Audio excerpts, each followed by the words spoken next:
ನಮಸ್ತೆ ವೀಕ್ಷಕರೇ, ನಿತ್ಯ ಜ್ಯೋತಿರ ವಾಸ್ತು ಭವಿಷ್ಯ ವಿಶೇಷ ನೇರ ಪ್ರಸಾರ ಕಾರ್ಯಕ್ರಮಕ್ಕೆ ಸ್ವಾಗತ. ನಾನು ಚಿತ್ರ. ವಾರದ 3ನೇ ದಿನ ಬುಧವಾರ, ವಿಘ್ನ ನಿವಾರಕನ ಆಶೀರ್ವಾದ ಎಲ್ಲರ ಮೇಲೂ ಇರ್ಲಿ ಅಂತ ಆಶಿಸ್ತಾ ಕಾರ್ಯಕ್ರಮನ ಪ್ರಾರಂಭ ಮಾಡ್ತಾ ಇದ್ದೀನಿ. ಇವತ್ತಿನ ನಮ್ಮ ಈ ಸಂಚಿಕೆಯಲ್ಲಿ ದಿನದ ಪಂಚಾಂಗ, ತಿಥಿ ಹಾಗೆ ದ್ವಾದಶ ರಾಶಿಗಳ ದಿನ ಭವಿಷ್ಯ, ಜೊತೆಗೆ ಜುಲೈ ತಿಂಗಳ ಮಾಸ ಭವಿಷ್ಯ, ಮೇಷರಾಶಿಯ ವಿಚಾರಕ್ಕೆ ಸಂಬಂಧಪಟ್ಟಂತೆ ತಿಳಿದುಕೊಳ್ತಾ ಹೋಗೋಣ. ಹಾಗೆ ಈ ಎಲ್ಲಾ ವಿಚಾರಗಳ ಬಗ್ಗೆ ತಿಳಿಸ್ಕೊಡೋದಕ್ಕೆ ನನ್ ಜೊತೆ ಇದ್ದಾರೆ ಪಂಚಭೂತ ತಜ್ಞರು, ಖ್ಯಾತ ಜ್ಯೋತಿಷ್ಯರು ಹಾಗೆ ಸಂಖ್ಯಾಶಾಸ್ತ್ರಜ್ಞರು ಆದಂತಹ ಶ್ರೀ ಮಂಜುನಾಥ್ ಗುರೂಜಿಗಳು. ಬನ್ನಿ ಅವರನ್ನ ಕಾರ್ಯಕ್ರಮಕ್ಕೆ ಸ್ವಾಗತಿಸ್ತಾ ಇದ್ದೀನಿ. ಗುರೂಜಿ ನಮಸ್ತೆ, ಕಾರ್ಯಕ್ರಮಕ್ಕೆ ಸ್ವಾಗತ. ಓಂ ಪ್ರಿಯಂಗು ಕಲಿಕಾ ಶ್ಯಾಮಂ ರೂಪೇಣ ಪ್ರತಿಮಂ ಬುಧಂ ಸೌಮ್ಯಂ ಸೌಮ್ಯ ಗುಣೋಪೇತಂ ತಂ ಬುಧಂ ಪ್ರಣಮಾಮ್ಯಹಂ. ಗುರೂಜಿಗಳನ್ನ ಕಾರ್ಯಕ್ರಮಕ್ಕೆ ಸ್ವಾಗತಿಸಿದ್ವಿ. ವೀಕ್ಷಕರೇ, ಇವತ್ತಿನ ದಿನದ ಪಂಚಾಂಗ ಮತ್ತೆ ತಿಥಿಯನ್ನ ನೋಡ್ತಾ ಹೋಗೋಣ. ಗುರೂಜಿ ತಿಳಿಸ್ತೀರಾ? ನೋಡಿ, ಇವತ್ತು 18 ಜೂನ್ 2025 ಸಪ್ತಮಿ ತಿಥಿ, ಕೃಷ್ಣ ಪಕ್ಷ ಮತ್ತು ಪೂರ್ವ ಭಾದ್ರಪದ ನಕ್ಷತ್ರ ಆಗಿರುವಂತದ್ದು, ಪ್ರೀತಿ ಯೋಗ ಮತ್ತು ಬುಧವಾರ ಇರುವಂತದ್ದು ವಾರದ ವಿಶೇಷ. ಬೆಂಗಳೂರಿನ ಕಾಲಮಾನಕ್ಕೆ ನಮ್ಮ ರಾಜ್ಯಕ್ಕೆ ಸಂಬಂಧಪಟ್ಟ ಹಾಗೆ ಇವತ್ತಿನ ಸೂರ್ಯೋದಯ ಸಮಯ 5:55, ಸೂರ್ಯಾಸ್ತದ ಸಮಯ 6:46.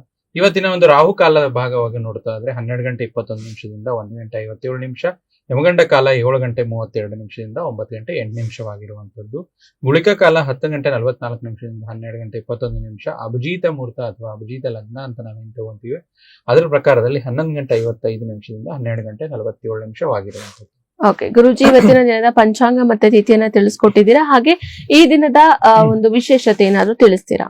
ನೋಡಿ, ಬುಧ ಬುದ್ಧಿಗೆ ಕಾರಕ. ಪ್ರತಿಯೊಂದು ವ್ಯಾಪಾರ ವಹಿವಾಟುಗಳಲ್ಲಿ, ವಿದ್ಯಾರ್ಥಿಗಳಲ್ಲಾಗಿರ್ಬೋದು, ಆ ಒಂದು ಬುದ್ಧಿಯ ವಿಚಾರದಲ್ಲಿ ನೋಡೋದಾದ್ರೆ ಏನೋ ಒಂದು ಮೆಮೊರಿ ಪವರ್ ಆಗಿರ್ಬೋದು, ಬುದ್ಧಿಯ ಒಂದು ಬುದ್ಧಿಮಟ್ಟ ಉಪಯೋಗಿಸಿ ಯಾರು ಉದ್ಯೋಗ ಮಾಡ್ತಿದ್ದೀರಾ ಇವತ್ತಿನ ದಿನ ವಿಶೇಷವಾಗಿರುವಂತದ್ದು. ಆಮೇಲೆ ಹೊಸ ಕೆಲಸ ಮಾಡೋದಕ್ಕೆ ವ್ಯಾಪಾರ ವಹಿವಾಟುಗಳಲ್ಲಿ ಏನಾದ್ರು ಚೇಂಜಸ್ ಮಾಡ್ಕೊಂಡು ಹೊಸ ಒಂದು ರೂಲ್ಸ್ ನ ಅಪ್ಲೈ ಮಾಡ್ತಾ ಇದ್ದೀರಾ ಅಥವಾ ಹೊಸ ಒಂದು ಏನಾದ್ರು ಪ್ರೈಸ್ ಟ್ಯಾಗ್ ನ ಇಂಟ್ರೊಡ್ಯೂಸ್ ಮಾಡ್ತಾ ಇದ್ದೀರಾ, ಇವತ್ತು ಬುಧವಾರದಂದು ಶುರು ಮಾಡಿದ್ರೆ ಅವರಿಗೆ ವ್ಯಾಪಾರದಲ್ಲಿ ಸಕ್ಸಸ್ ಸಿಗುವಂತದ್ದು. ವಿದ್ಯಾರ್ಥಿಗಳು ಇವತ್ತಿನ ಏನೋ ಒಂದು ಹೊಸ ಮೆಮೊರಿ ಪವರ್ ನ ಇನ್ಕ್ರೀಸ್ ಮಾಡಬೇಕು, ಬಹ್ಯಾಟ್ ಮಾಡಬೇಕು, ಹೊಸ ಟಾಪಿಕ್ಸ್ ನ ಅಧ್ಯಯನ ಮಾಡ್ಬೇಕಂದ್ರೆ ಇವತ್ತಿನ ದಿನ ಚೆನ್ನಾಗಿರುವಂತದ್ದು. ಓಕೆ ಗುರುಜಿ, ಇವತ್ತಿನ ದಿನದ ವಿಶೇಷತೆಯನ್ನ ಕೂಡ ತಿಳಿಸ್ಕೊಟ್ಟಿದ್ದೀರಾ. ಹಾಗೆ ದ್ವಾದಶ ರಾಶಿಗಳ ದಿನ ಭವಿಷ್ಯವನ್ನ ಪ್ರಾರಂಭ ಮಾಡೋಣ ಗುರುಜಿ. ಮೊದಲನೇದಾಗಿ ಮೇಷರಾಶಿಯವರಿಗೆ ಇವತ್ತಿನ ಈ ದಿನದ ಭವಿಷ್ಯ ಹೇಗಿದೆ ತಿಳ್ಕೊಳ್ಳೋಣ. ನಿಮ್ಮ ಒಂದು ಅನಿರೀಕ್ಷಿತ ಸ್ವಭಾವ ನಿಮ್ಮ ವೈವಾಹಿಕ ಸಂಬಂಧವನ್ನು ಹಾಳು ಮಾಡಲು ಬಿಡಬೇಡಿ. ಇದನ್ನು ತಡೆಯುವುದಕ್ಕೆ ಸ್ವಲ್ಪ ಖಚಿತಪಡಿಸಿಕೊಳ್ಳಿ. ಕೋಪ ತಾಪ ಏನೇ ಇದ್ರೂ ಕೂಡ ಇವತ್ತಿನ ದಿನ ಮುಂದೂಡೋದ್ರಿಂದ ಯಾವುದೇ ಅನಿರೀಕ್ಷಿತ ಘಟನೆಗಳಾದ್ರೂ ಕೂಡ ಮೇಷರಾಶಿಯವರಿಗೆ ದಿನ ಸಾಧಾರಣವಾಗಿರುವಂತದ್ದು ನೋಡ್ತಾ ಬರ್ತೀವಿ. ಮೇಷರಾಶಿಯವರಿಗೆ ಇವತ್ತಿನ ದಿನ ಸಾಧಾರಣವಾಗಿದೆ. ಗುರೂಜಿ, ಪರಿಹಾರ ಕ್ರಮ ಅಂತ ಏನಾದ್ರು ತಿಳಿಸ್ತೀರಾ ಇವತ್ತು? ನೋಡಿ, ಆದಷ್ಟು ಮೇಷರಾಶಿಯವರು ತಾಳ್ಮೆ ಕಳೆದುಕೊಳ್ಳಬೇಡಿ. ಆದಷ್ಟು ಓಂ ಸೋಮ ಸೋಮಾಯ ನಮಃ ಅಂತ ಜಪ ಮಾಡಿ ನಿತ್ಯ ಕರ್ಮಗಳಾದ ನಂತರ ಮನೆಯಿಂದ ಹೊರಗಡೆ ಹೊರಡ್ಬೇಕಾದ್ರೆ ಈ ಮಂತ್ರ ಜಪ ಮಾಡಿ ಹೊರಟ್ರೆ ಚೆನ್ನಾಗಿರುತ್ತೆ. ಇವತ್ತಿನ ಒಂದು ಪರಿಹಾರ ಕ್ರಮ ಮೇಷರಾಶಿಯವರಿಗೆ ಸ್ಪೆಷಲಿ ಅದನ್ನ ಕೂಡ ಗುರೂಜಿಗಳು ತಿಳಿಸ್ಕೊಟ್ಟಿದ್ದಾರೆ, ಮಾಡಿ ಅಂತ ಹೇಳ್ತಾ ಮುಂದಿನ ರಾಶಿ ವೃಷಭ ರಾಶಿ. ನೋಡಿ, ಇಂದು ವೃಷಭ ರಾಶಿಯವರಿಗೆ ಆರೋಗ್ಯ ಚೆನ್ನಾಗಿರುತ್ತೆ ಮತ್ತು ಗಣನೀಯ ಪ್ರಮಾಣದಲ್ಲಿ ಹಣವನ್ನು ಕೂಡ ಶೇಖರಣೆ ಮಾಡುವಂಥದ್ದು ಇವತ್ತು ನೋಡ್ತಾ ಬರ್ತೀವಿ. ಆದ್ರಿಂದ ನಿಮಗೆ ಮನಸ್ಸು ಶಾಂತಿ ಸಿಗುವಂಥದ್ದು ಇವತ್ತು ವೃಷಭ ರಾಶಿಯವರ ದಿನ ಭವಿಷ್ಯವಾಗಿದೆ.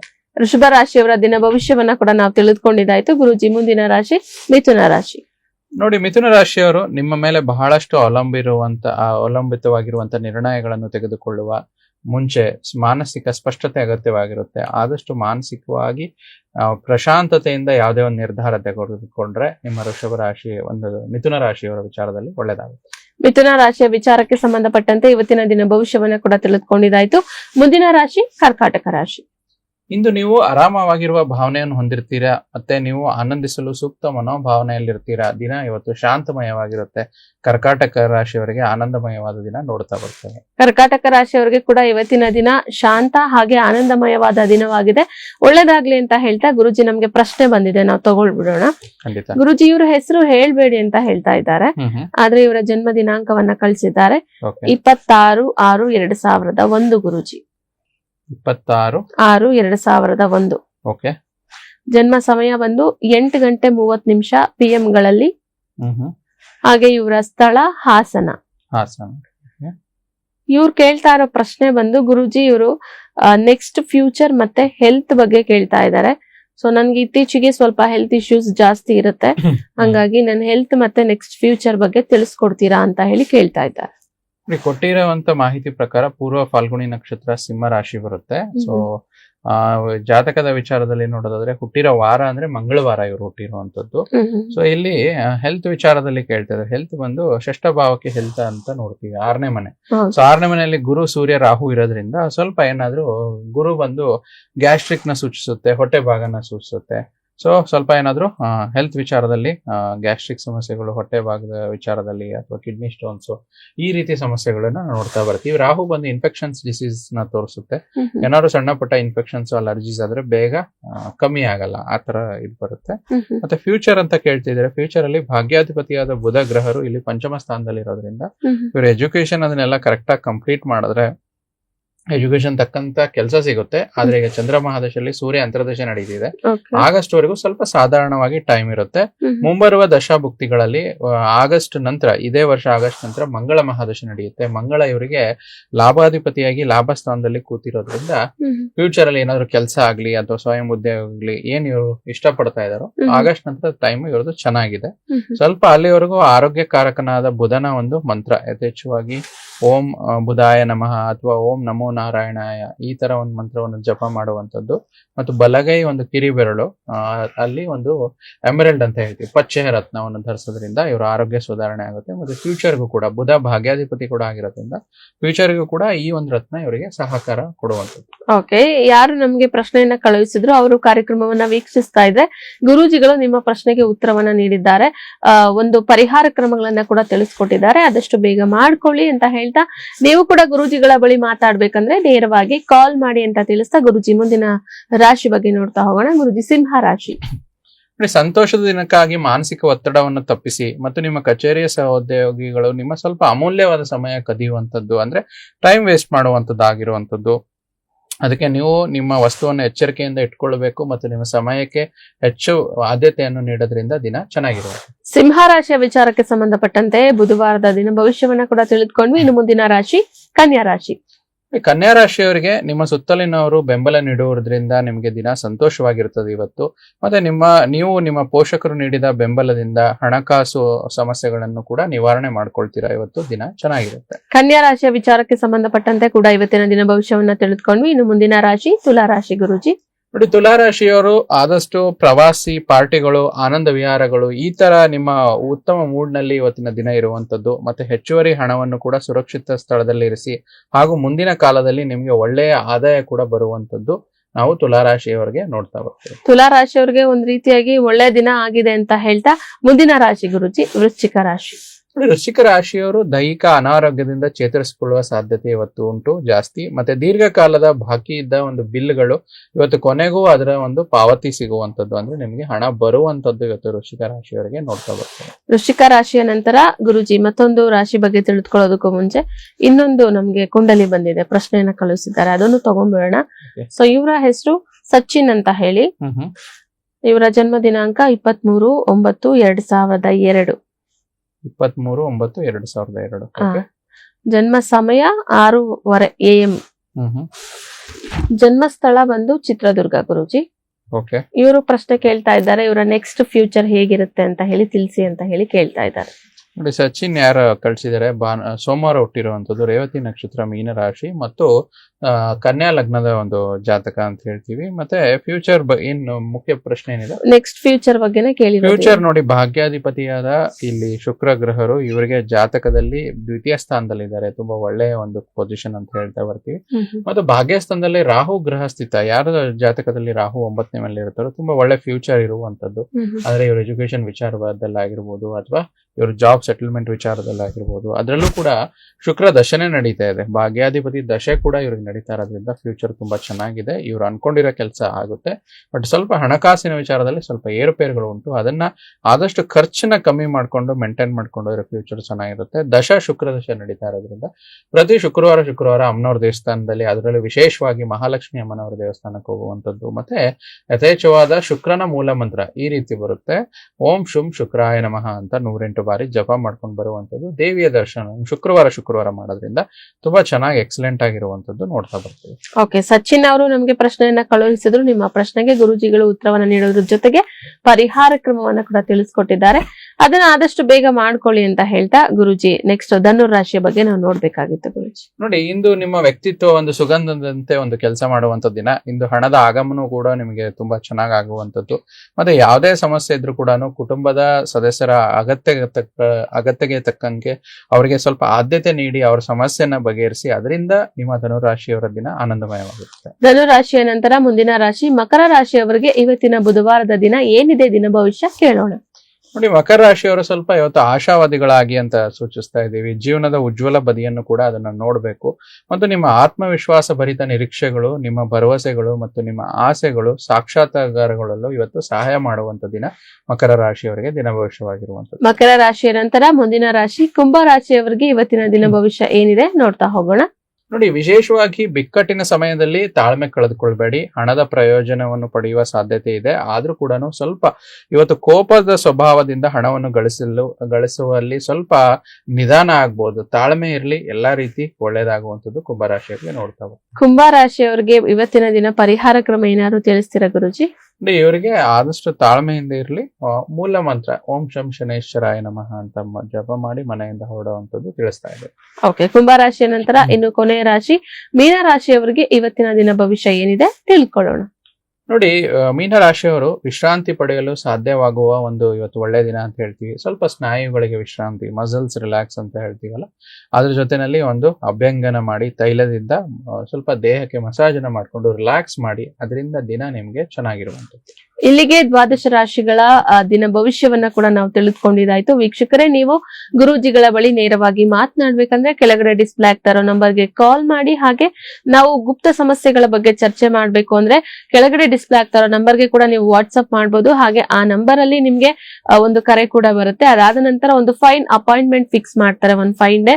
ಆಗ ನೀವು ಗುರೂಜಿಗಳನ್ನ ನೇರವಾಗಿ ಭೇಟಿಯಾಗಿ ನಿಮ್ಮ ಸಮಸ್ಯೆಗಳಿಗೆ ಸರಳ ಪರಿಹಾರಗಳನ್ನ ತಿಳಿದುಕೊಳ್ಳಿ ಅಂತ ತಿಳಿಸ್ತಾ, ನಾನು ಆಗ್ಲೇ ಹೇಳ್ದಾಗೆ ಜುಲೈ ತಿಂಗಳ ಮಾಸ ಭವಿಷ್ಯ ಮೇಷರಾಶಿಯ ವಿಚಾರಕ್ಕೆ ಸಂಬಂಧಪಟ್ಟಂತೆ ಇವತ್ತಿನ ಸಂಚಿಕೆಯಲ್ಲಿ ತಿಳಿದುಕೊಳ್ತಾ ಹೋಗೋಣ. ಗುರೂಜಿ, ನವಗ್ರಹಗಳ ಗೋಚಾರದ ಪ್ರಭಾವ ಹೇಗಿದೆ, ಅದರ ವಿಚಾರವಾಗಿ ರಾಶಿಫಲ ಮೇಷರಾಶಿಯವರಿಗೆ ಏನನ್ನ ಸೂಚಿಸುತ್ತೆ ಅಂತ ಹೇಳಿ. ನೋಡಿ, ನಾವು ಆಲ್ರೆಡಿ ಮೇ ಮತ್ತು ಜೂನ್ ಮಾಸದಲ್ಲಿ ನೋಡಿದ್ವಿ. ದೊಡ್ಡ ದೊಡ್ಡ ಗ್ರಹಗಳ ಬದಲಾವಣೆ ಆಗ್ಬಿಟ್ಟಿರುವಂತದ್ದು. ಸಣ್ಣ ಗ್ರಹಗಳ ಬದಲಾವಣೆ ಎಲ್ಲ ಒಂದು ಹಿಂದಿನ ತಿಂಗಳಿನಲ್ಲಿ ದೊಡ್ಡ ಗ್ರಹಗಳಾಗಿ ಈಗ ಒಂದು ಸಣ್ಣ ಗ್ರಹ ಬದಲಾವಣೆ ನೋಡ್ತಾ ಬರ್ತೀವಿ. ಆ ಬದಲಾವಣೆ ಮುಂದುವರೆದ ಫಲ ಅಂದ್ರೆ ಸಣ್ಣ ಗ್ರಹಗಳ ಒಂದು ಬದಲಾವಣೆ ಮುಂದುವರೆದ ಫಲದಲ್ಲಿ ಪ್ರಮುಖವಾಗಿ 2 ಬದಲಾವಣೆಯನ್ನು ನಾವು ಈ ಮಾಸದಲ್ಲಿ ನೋಡ್ತಾ ಬರ್ತೀವಿ. ಅದರಲ್ಲಿ ವಿಶೇಷವಾಗಿ ಒಂದು ಬುಧನ ಬದಲಾವಣೆ, ಇನ್ನೊಂದು ಸೂರ್ಯನ ಬದಲಾವಣೆ ಅಂತ ಹೇಳ್ತೀವಿ. ಜುಲೈ 16ನೇ ತಾರೀಕು ಸೂರ್ಯ ಗ್ರಹರು ಮಿಥುನ ರಾಶಿಯಿಂದ ಕರ್ಕಾಟಕ ರಾಶಿಗೆ ಹೋಗುವಂತದ್ದು. ಅಂದ್ರೆ ನಿಮ್ಮ ರಾಶಿ ಅಂದ್ರೆ ಮೇಷ ರಾಶಿಯವರಿಗೆ 4ಥ ಭಾವಕ್ಕೆ ಸೂರ್ಯ ಬರುವಂತದ್ದು. ಅದು ಮಿತ್ರನ ಮನೆ ಮತ್ತು ಮಿತ್ರನ ಮನೆಯಿಂದ ಮಿತ್ರನ ಮನೆಗೆ ಹೋಗುವಂತದ್ದು. ಚಂದ್ರನ ಮನೆ ಅದು ಒಳ್ಳೆಯ ಫಲಗಳನ್ನ ಕೊಡುವಂತದ್ದು. ಅಂತ ಏನು ದೊಡ್ಡ ವ್ಯತ್ಯಾಸ ಆಗುವುದಿಲ್ಲ.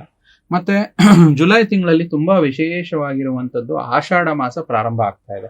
ಆಷಾಢ ಮಾಸ ಅಂದ್ರೆ ತಮಗೆ ಗೊತ್ತಲ್ವಾ, ಹೆಣ್ಮಕ್ಳಿಗೆ ವಿಶೇಷವಾದ ಒಂದು ಖುಷಿ ವಿಚಾರ. ಅವರ ಒಂದು ಆಚರಣೆ ವಿಚಾರದಲ್ಲಿ ಸಾಕ್ಷಾತ್ ಲಕ್ಷ್ಮೀ ತಾಯಿಯ ಮನೆಗೆ ಬರ್ಮಾಡ್ಕೊಳ್ಳಲು ಹೆಣ್ಮಕ್ಳು ಕಾಯ್ತಾ ಇರ್ತಾರೆ. ಪೂಜೆ ವಿಚಾರದಲ್ಲಿ ನೋಡೋದಾದ್ರೆ ಅವರ ಭಕ್ತಿ ಮತ್ತು ಪ್ರೀತಿ ಶ್ರದ್ಧೆಯಿಂದ ಕೂಡ ಪೂಜೆ ಮಾಡುವಂತದ್ದು ನೋಡ್ತಾ ಬರ್ತೀವಿ. ಅದರಲ್ಲಿ ವಿಶೇಷವಾಗಿ ಆಷಾಢದಲ್ಲಿ 4 ಶುಕ್ರವಾರಗಳು ಬರುತ್ತೆ. ಅದರಲ್ಲಿ ಮೊದಲೇ ಶುಕ್ರವಾರ ಇದೇ ಮಾಸದಲ್ಲಿ ಅಂದ್ರೆ ಜೂನ್ ನಲ್ಲೇ ಬಂದ್ಬಿಡುತ್ತೆ. 27ನೇ ತಾರೀಕು ಮೊದಲ ಆಷಾಢ ಶುಕ್ರವಾರ. ಅದರಲ್ಲೂ ತುಂಬಾ ಕನ್ಫ್ಯೂಷನ್ಸ್ ಇದೆ. ತುಂಬಾ ಜನ ನೋಡಿ ಗೂಗಲ್ ಕ್ಯಾಲೆಂಡರ್ ನೋಡ್ಕೊಂಡು ಜೂನ್ 12ನೇ ಆಷಾಢ ಅನ್ಕೊಂತಾರೆ. ಬಟ್ ಆಷಾಢ ಪ್ರಾರಂಭ ಆಗೋದು 25 ಜೂನ್ ಇಂದ 25 ಜುಲೈವರೆಗೆ ಇರುತ್ತೆ. ಇಲ್ಲಿ 2ನೇ ಶುಕ್ರವಾರ ಬಂದು ಜುಲೈ 4 ಮತ್ತೆ 3ನೇ ಶುಕ್ರವಾರ ಜುಲೈ 11, 4ನೇ ಶುಕ್ರವಾರ ಜುಲೈ 18 ಆಗಿರುವಂತದ್ದು. ಈ ಆಷಾಢ ಮಾಸದಲ್ಲಿ ವಿಶೇಷವಾಗಿ ಗೋಧೂಳಿ ಲಗ್ನದಲ್ಲಿ ಲಕ್ಷ್ಮಿಯ ಪೂಜೆ ಮಾಡಿದ್ರೆ ವಿಶೇಷ ಫಲ ಬರುವಂತದ್ದು ನಮ್ಮ ಮೇಷರಾಶಿಯವರಿಗೆ ಹೇಳ್ತಾ ಬರ್ತೀನಿ. ಮತ್ತೆ ಜುಲೈ 10ನೇ ತಾರೀಕಿನಂದು ವಿಶೇಷವಾಗಿರುವಂತದ್ದು ಗುರು ಪೂರ್ಣಿಮೆ. ಸೊ ಗುರುಗಳನ್ನ ನಮಿಸುವುದಕ್ಕೆ ಮತ್ತೆ ಗುರುಗಳನ್ನು ಸ್ಮರಣೆ ಮಾಡಿಕೊಳ್ಳೋಕೆ ಬಹಳ ವಿಶೇಷವಾದ ಈ ಒಂದು ಪೌರ್ಣಿಮೆ ಅಂತ ಹೇಳ್ತಾ ಬರ್ತೀವಿ. ಮತ್ತೆ ಜುಲೈ 16ನೇ ತಾರೀಕು ನಂತರ ತುಂಬಾ ವಿಶೇಷವಾದ ಉತ್ತರಾಯಣ ಪುಣ್ಯಕಾಲ ಮುಗಿದು ದಕ್ಷಿಣಾಯಣ ಪುಣ್ಯಕಾಲ ಅಂತ ಪ್ರಾರಂಭವಾಗುವಂಥದ್ದು. ಎಲ್ಲರಿಗೂ ಸರ್ವೇ ಸಾಮಾನ್ಯವಾಗಿ ಜನರಿಗೆ ಗೊತ್ತಿರುತ್ತೆ, ಉತ್ತರಾಯಣ ಪುಣ್ಯಕಾಲ ಅಂದ್ರೆ ಸಂಕ್ರಾಂತಿಯ ಪರ್ವಕಾಲ ಅಂತ ಹೇಳ್ತಾರೆ. ಅದೇ ರೀತಿ ಇಲ್ಲಿ ಸೂರ್ಯ ತನ್ನ ಪಥ ಬದಲಾವಣೆ ಮಾಡಿ ಉತ್ತರಾಯಣದಿಂದ ದಕ್ಷಿಣಾಯಣಕ್ಕೆ ಪ್ರಾರಂಭ ಮಾಡುವಂಥದ್ದು. ಸೊ ಅದಕ್ಕೆ ಕಾರಣಕ್ಕೆ ಕೆಲವೊಂದು ನೋಡಿ ನಾವು ಶುಭ ಕಾರ್ಯಗಳನ್ನ ಆದಷ್ಟು ಈ ಜುಲೈ ಆಗ್ಲಿ, ಆಗಸ್ಟ್ ಆಗ್ಲಿ ಮತ್ತೆ ಸೆಪ್ಟೆಂಬರ್, ಯಾಕಂದ್ರೆ ದಕ್ಷಿಣಾಯಣದಲ್ಲಿ ಅಷ್ಟೊಂದು ಶುಭ ಕಾರ್ಯಕ್ಕೆ ಅಷ್ಟೊಂದು ವರ್ಜ್ಯವಲ್ಲ ಅಂತ ಹೇಳ್ತೀವಿ. ಆದ್ರೂ ಕೂಡ ದಕ್ಷಿಣಾಯಣದಲ್ಲಿ ಒಂದು 2-3 ತಿಂಗಳ ನಂತರ ಒಂದು ಶುಭ ಕಾರ್ಯಗಳು ಮಾಡಬಹುದು ಅಂತ ಶಾಸ್ತ್ರದಲ್ಲಿ ಉಲ್ಲೇಖವಾಗಿದೆ. ಮತ್ತೆ ಇದೇ ತಿಂಗಳ ಮತ್ತೆ ಈ ಒಂದು ಗೋಚರ ಅಲ್ದಿರ ವಿಶೇಷ ಆಚರಣೆಯಲ್ಲಿ ಜುಲೈ 24ನೇ ತಾರೀಕು ಅಲ್ಲಿ ನಮ್ಗೆ ಆವಾಗ ಆಷಾಢದಲ್ಲಿ ಒಂದು ಮುಗಿದು ಮುಂದೆ ಶ್ರಾವಣ ಸ್ಟಾರ್ಟ್ ಆಗುವಂತದ್ದು. ಆ ಜುಲೈ 24ನೇ ತಾರೀಕು ಅಮಾವಾಸ್ಯೆ ಬರ್ತಾ ಇದೆ. ಅದು ವಿಶೇಷವಾಗಿರುವಂತದ್ದು ಜ್ಯೋತಿರ್ ಭೀಮೇಶ್ವರ ವ್ರತ ಮಾಡ್ತಾರೆ ಅವತ್ತು ತುಂಬಾ ಜನ. ಕೆಲವೊಂದು ಆ ರೀತಿ ಒಂದು ವಿಶೇಷ ಅಂತ ಹೇಳ್ತೀವಿ. ಸುಮಂಗ್ಲಿಯರು ಗಂಡನ ದೀರ್ಘಾಯುಷ್ಯಕ್ಕೆ ಈ ವ್ರತವನ್ನು ಮಾಡ್ತಾರೆ, ಜ್ಯೋತಿರ್ ಭೀಮೇಶ್ವರ ವ್ರತ ಅಂತ ಹೇಳ್ತೀವಿ. ಮತ್ತೆ ಜುಲೈ ತಿಂಗಳ ಅಂತ್ಯದಲ್ಲೇ ಶ್ರಾವಣ ಮಾಸ ಕೂಡ ಪ್ರಾರಂಭವಾಗಿರುವುದರಿಂದ ಈ ಜುಲೈ ಅಂತ್ಯದಿಂದನೇ ಹಬ್ಬಗಳ ಸರಮಾಲೆನೆ ಶುರು ಆಗುತ್ತೆ. ಒಂದು ವರಮಹಾಲಕ್ಷ್ಮಿಯಿಂದ ಹಿಡ್ಕೊಂಡು ಗೌರಿ ಗಣೇಶ ಎಲ್ಲ ಒಂದು ಪ್ರಾರಂಭವಾಗ್ತಿರುವಂತದ್ದು. ಮತ್ತೆ ವಿಶೇಷವಾಗಿ ಈ ಮಾಸದಲ್ಲಿ 29ನೇ ತಾರೀಕು ನಾಗಪಂಚಮಿ ಬರುವಂತದ್ದು. ಇದು ಕೂಡ ಮಂಗಳವಾರ ಬಂದಿರುವಂತದ್ದು ಜುಲೈ ತಿಂಗಳಲ್ಲಿ ವಿಶೇಷ ಅಂತ ಹೇಳ್ತೀವಿ. ಇವೆಲ್ಲ ನವಗ್ರಹಗಳ ಗೋಚಾರಗಳ ಜೊತೆಯಲ್ಲಿ ಈ ಒಂದು ಮಾಸದ ವಿಶೇಷ ಜುಲೈ ತಿಂಗಳಲ್ಲಿ ಈ ರೀತಿ ಬರ್ತಾ ಇದೆ. ಓಕೆ ಗುರೂಜಿ, ಇನ್ನು ವಿಸ್ತೃತವಾಗಿ ಗ್ರಹಗಳ ಗೋಚಾರದ ಪ್ರಭಾವವನ್ನ ನೋಡ್ತಾ ಹೋಗೋದಾದ್ರೆ ಮೇಷರಾಶಿಯವರಿಗೆ ಹೇಗೆ ಪ್ರಭಾವ ಬೀರುತ್ತೆ ಅಂತ ಹೇಳಿ. ನೋಡಿ, ವಿಸ್ತೃತವಾಗಿ ನವಗ್ರಹಗಳ ಗೋಚಾರ ವಿಶೇಷವಾಗಿ ರಾಶಿಯಿಂದ 2ನೇ ಮನೆಯಲ್ಲಿ ಶುಕ್ರ ಇರುವಂತದ್ದು ಬಹಳ ವಿಶೇಷ ವಿಚಿತ್ರ ಕೂಡ ಆಗುವಂತದ್ದು. ಏನು ವಿಶೇಷ ವಿಚಿತ್ರ ಅಂದ್ರೆ ಶುಕ್ರ ಗ್ರಹ ಅದ್ಭುತ. ಯಾಕೆ ವಿಚಿತ್ರ ಅಂತಂದ್ರೆ ಶುಕ್ರ ನಮ್ಮ ಕಾಮನಗಳಿಗೆ ಅಧಿಪತಿ, ಅಂದ್ರೆ ಡಿಸೈರ್ ಅಂತ ಹೇಳ್ತೀವಲ್ಲ, ಆ ಡಿಸೈರ್ ವಿಚಾರದಲ್ಲಿ ಶುಕ್ರ ತುಂಬಾ ಇದಾಗುತ್ತೆ. ನೋಡಿ, ಸಾಮಾನ್ಯ ಜನರು ಏನೇನು ಆಸೆ ಪಡ್ತಾರೋ ಆಸೆ ಆಕಾಂಕ್ಷೆಗಳಿರುತ್ತೋ ಆ ಶುಕ್ರ ಗ್ರಹ ಅದನ್ನ ಒಂದು ನೆರವೇರಿಸೋ ಅನುಗ್ರಹ ಬೇಕು ಅಂದಾಗ ಮಾತ್ರ ನಿಮ್ಮ ಆಸೆ ಆಕಾಂಕ್ಷೆಗಳಿಗೆ ಪೂರ್ತಿ ಆಗುವಂತದ್ದು ನೋಡ್ತಾ ಬರ್ತೀವಿ. ಸೊ ಇದರಿಂದ ನಿಮ್ಮ ಒಂದು ಶುಕ್ರನ ಗೋಚಾರದಿಂದ ಮೇಷರಾಶಿಯವರಿಗೆ ವಿಶೇಷವಾಗಿ ಸೌಖ್ಯ ಇಷ್ಟಾರ್ಥಗಳನ್ನು ನೆರವೇರುವಂತದ್ದು ಎಲ್ಲ ಪ್ರಾಪ್ತಿಯಾಗುವಂತದ್ದು ಈ ಒಂದು ಜುಲೈ ತಿಂಗಳಲ್ಲಿ ನೋಡ್ತಾ ಬರ್ತೀವಿ. ಮತ್ತೆ 2ನೇ ಮನೆಯಲ್ಲಿ ಶುಕ್ರ ಇರೋದ್ರಿಂದ ಸ್ವರಾಶಿಯಲ್ಲಿ ಶುಕ್ರನ ಇರೋದ್ರಿಂದ ಪೂರ್ಣ ಫಲ ಏನೇನಾಗುತ್ತೆ ಅಂದ್ರೆ ಮೊದಲನೇದಾಗಿ ಮೇಷರಾಶಿಯವರಿಗೆ ಜುಲೈ ಮಾಸದಲ್ಲಿ ಧನವೃದ್ಧಿ ಆಗುವಂತದ್ದು, ಕುಟುಂಬದಲ್ಲಿ ಸಂತೋಷ ನೆಲೆಸುತ್ತೆ, ಸತಿಪತಿಗಳ ವೈಮನಸ್ಸು ಕೂಡ ದೂರ ಆಗುವಂತದ್ದು, ಬಂಧು ಬಾಂಧವರಲ್ಲಿ ಬಾಂಧವ್ಯ ಹೆಚ್ಚಾಗುವಂತದ್ದು, ಮೇಷರಾಶಿಯವರಿಗೆ ಸಂತೋಷವಾದ ಕಾಲ ಅಂತ ಕೂಡ ನೋಡ್ತಾ ಬರ್ತೀವಿ. ಮುಂದೆ ನೋಡೋದಾದ್ರೆ ಮೇಷರಾಶಿಯವರು ತುಂಬಾ ಸ್ಪಷ್ಟವಾಗಿ ಎಲ್ಲಾ ಕಡೆ ಎಲ್ಲಾ ರೀತಿಯಾಗಿ ಮಾತುಗಾರಿಕೆ ತುಂಬಾ ಚೆನ್ನಾಗಾಗುತ್ತೆ. ಯಾಕಂದ್ರೆ ನಿಮ್ಮ ಮಾತಿನಿಂದ ಒಂದು 10 ಜನಕ್ಕೆ ಉಪಯೋಗ ಆಗುವಂತದ್ದು ಈ ಮಾಸದಲ್ಲಿ ನೋಡ್ತಾ ಬರ್ತೀವಿ. ಮತ್ತೆ ಮಾತಿನಿಂದ ಉದ್ಯೋಗ ಮಾಡುವವರು, ಉದಾಹರಣೆ ಮಾತಿನಿಂದ ಉದ್ಯೋಗ ಅಂದ್ರೆ ಒಬ್ರು ಟೀಚರ್ಸ್ ಆಗಿರ್ಬೋದು, ಕೌನ್ಸಿಲರ್ಸ್ ಆಗಿರ್ಬೋದು, ಲೆಕ್ಚರರ್ಸು ಅಥವಾ ಲಾಯರ್ಸ್ ಆಗಿರ್ಬೋದು, ಮತ್ತೆ ಪ್ರೊಫೆಸರ್ಸು, ಮತ್ತೆ ಇನ್ಶೂರೆನ್ಸ್ ಏಜೆಂಟ್ಸ್ಗಳು, ಮತ್ತೆ ನ್ಯೂಟ್ರಿಷನ್ ಡಾಕ್ಟರ್ಸ್ ಅಂತ ಏನ್ ಹೇಳ್ತೀವಿ, ಇವರೆಲ್ಲ ಕೌನ್ಸಿಲಿಂಗ್ ಜಾಸ್ತಿ ಅಲ್ವಾ. ಆ ರೀತಿ ಮಾಡೋರಿಗೆ ಜುಲೈ ಮಾಸದಲ್ಲಿ ಶುಕ್ರನ ಗೋಚಾರ ನವಗ್ರಹಗಳ ವಿಚಾರದಲ್ಲಿ ಹೆಚ್ಚು ಪ್ರಭಾವಿತವಾಗಿರುವಂತದ್ದು ನೋಡ್ತಾ ಬರ್ತೀವಿ. ಅದೇ ರೀತಿ ಸೂರ್ಯನ ಗೋಚಾರ ಕೂಡ ತುಂಬಾ ಒಳ್ಳೆಯದು. ಚತುರ್ಥ ಭಾವಕ್ಕೆ ಚಂದ್ರನ ಮನೆಯಲ್ಲಿ ಹೋಗೋದ್ರಿಂದ ಈ ಫ್ಯಾಷನ್ ಡಿಸೈನರ್ ಇರ್ಬೋದು, ಫ್ಯಾಷನ್ ಟೆಕ್ನಾಲಜಿ ಅವರು ಇರಬಹುದು, ಮತ್ತೆ ಈ ಕಾಸ್ಮೆಟಿಕ್ಸ್ ಡಿಸೈನರ್ಸ್, ಈ ರೀತಿ ಹೆಚ್ಚು ವಿಚಾರವಾಗಿ ಈ ನವಗ್ರಹಗಳ ಗೋಚಾರ ಮೇಷರಾಶಿಯವರಿಗೆ ಅತ್ಯಧಿಕವಾಗಿ ಒಳ್ಳೆ ಲಾಭವನ್ನು ಜುಲೈ ಮಾಸದಲ್ಲಿ ತಂದ್ಕೊಡುವಂತದ್ದು ನೋಡ್ತಾ ಬರ್ತೇವೆ. ಗುರುಜಿ, ಇನ್ನು ರಾಶಿಯಾಧಿಪತಿ ವಿಚಾರಕ್ಕೆ ಅಂತ ಹೇಳಿ ಬಂದ್ರೆ ರಾಶಿ ಫಲ ಹೇಗಿರುತ್ತೆ? ಜುಲೈ ತಿಂಗಳಿನಲ್ಲಿ ಅನ್ಕೊಂಡಿದ್ದನ್ನ ಮಾಡ್ತಾರ ಮೇಷರಾಶಿಯವರು?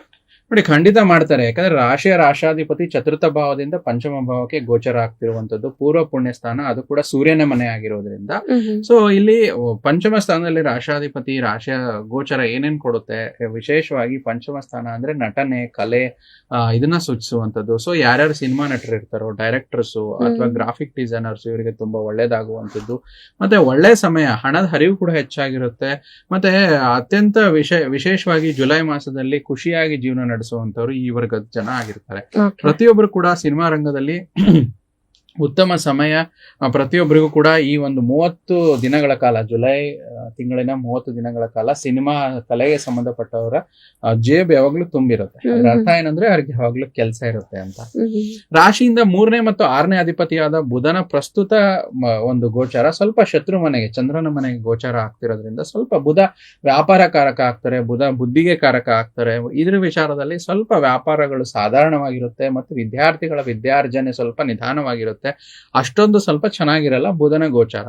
ಅದೇ ರೀತಿ ಸ್ವಲ್ಪ ಬುಧನಿಗೆ ಸಂಬಂಧಪಟ್ಟಂತದ್ದು ಮಹಾವಿಷ್ಣುನ ಆರಾಧನೆ ಜಾಸ್ತಿ ಮಾಡುವಂಥದ್ದು, ಅದರಿಂದ ವ್ಯಾಪಾರ ವಹಿವಾಟುಗಳಲ್ಲಿ ವೃದ್ಧಿ ಆಗುವಂಥದ್ದು, ಆರೋಗ್ಯದಲ್ಲಿ ಕೂಡ ವೃದ್ಧಿ ಆಗೋದು ನೋಡ್ತಾ ಬರ್ತೀವಿ. ಮತ್ತೆ ಮುಂದೆ ನೋಡೋದಾದ್ರೆ 5ನೇ ಮನೆ ಅಧಿಪತಿ ಕೂಡ ಸೂರ್ಯ ಆಗಿರೋದ್ರಿಂದ 14ನೇ ತಾರೀಕುವರೆಗೂ ತೃತೀಯ ಸ್ಥಾನದಲ್ಲಿದ್ದು ಧೈರ್ಯ, ಸಾಹಸ, ಪರಾಕ್ರಮವನ್ನು ಕೊಟ್ಟರೆ 16ನೇ ತಾರೀಕು ನಂತರ ಸೂರ್ಯ ನಿಮ್ಗೆ ಚತುರ್ಥ ಭಾವಕ್ಕೆ ಸುಖ ಸ್ಥಾನಕ್ಕೆ ಬರುವುದರಿಂದ ಎಲ್ಲಾ ಸ್ಥಿರಾಸ್ತಿ, ಚರಾಸ್ತಿ, ವೈಭವ ಪ್ರೇರಿತ ಒಂದು ಜೀವನ ಕೊಡುವಂಥದ್ದು. ಮತ್ತೆ ಕೋರ್ಟ್ ಕಚೇರಿಯಲ್ಲಿ ವೃದ್ಧಿ, ವಿಶೇಷವಾಗಿ ರೈತರಿಗೆ ಮತ್ತು ಹೊಸ ವಾಹನ ಖರೀದಿ ಮಾಡೋರಿಗೆ, ವಾಹನ ಸರ್ವಿಸ್ ಸೇಲ್ಸ್ ಅಂಡ್ ಸರ್ವಿಸ್ ಯಾರು ಮಾಡ್ತಾ ಇದ್ದಾರೆ ಅವರಿಗೆ ಒಳ್ಳೇದಂತ ಹೇಳ್ತೀವಿ. ಮತ್ತೆ ಕೊನೆಯದಾಗಿ ರಾಶಾಧಿಪತಿಯ ವಿಚಾರದಲ್ಲಿ ಪಂಚಮ ಸ್ಥಾನದಲ್ಲಿ ಗೋಚರ ಆಗಿರುವುದರಿಂದ ನಿಮ್ಮ ಶರೀರ, ಮೇಷರಾಶಿಯವರ ಶರೀರ ಬಲಿಷ್ಠತೆ ಹೊಂದುವಂಥದ್ದು, ರೋಗಗಳು ಕಮ್ಮಿ ಆಗುತ್ತೆ. ಮತ್ತೆ ಈ ತಿಂಗಳು ಪೂರ್ತಿ ನೀವು ಆಕ್ಟಿವ್ ಆಗಿರುವಂಥದ್ದು ಮೇಷರಾಶಿಯವರ ವಿಚಾರದಲ್ಲಿ ನಾವು ನೋಡ್ತಾ ಬರ್ತೀವಿ. ಇದು ರಾಶಿಯಾಧಿಪತಿಯ ವಿಚಾರದಲ್ಲಿ ರಾಶಿಫಲ ಏನ್ ಸೂಚಿಸುತ್ತೆ ಅಂತ ಹೇಳಿ ನೋಡಿದ್ವಿ ಗುರುಜಿ. ಈಗ ಮುಂದುವರೆದು ಇನ್ನು ಕೂಡ ಮೇಷರಾಶಿಯವರ ವಿಚಾರ ನಕ್ಷತ್ರಾನುಸಾರವಾಗಿ ನೋಡೋದಾದ್ರೆ ಏನಾದ್ರೂ ಫಲಗಳು ಇದೆಯಾ, ಪರಿಹಾರ ಕ್ರಮಗಳು ಏನಾದ್ರೂ ಮಾಡ್ಕೊಳ್ಬೇಕಾ ಈ ಜುಲೈ ಮಂತ್ ಅಲ್ಲಿ ಅಂತ ಹೇಳಿ. ನೋಡಿ, ಪ್ರಮುಖವಾಗಿ ನಕ್ಷತ್ರ ಆಧಾರಿತವಾಗಿರುವಂತದ್ದು ಅಶ್ವಿನಿ, ಭರಣಿ, ಕೃತಿಕ 3 ನಕ್ಷತ್ರಗಳು ಬರುವಂತದ್ದು.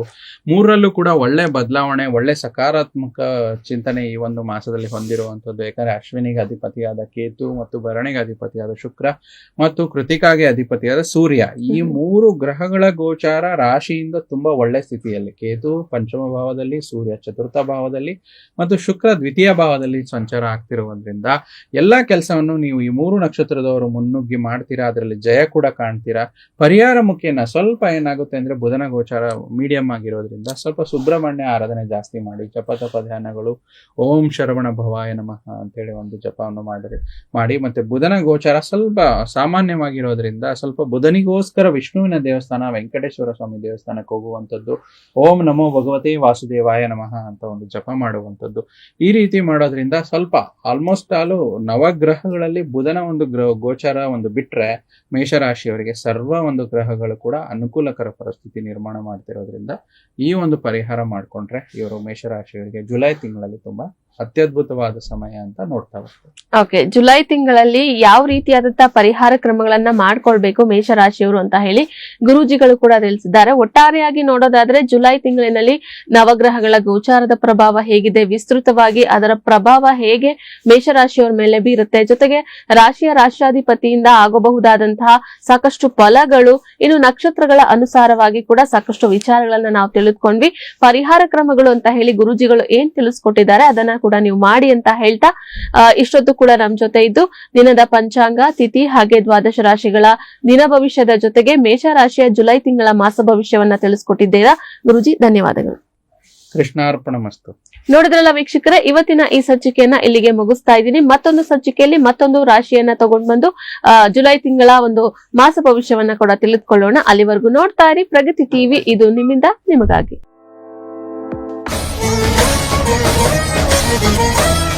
Thank you.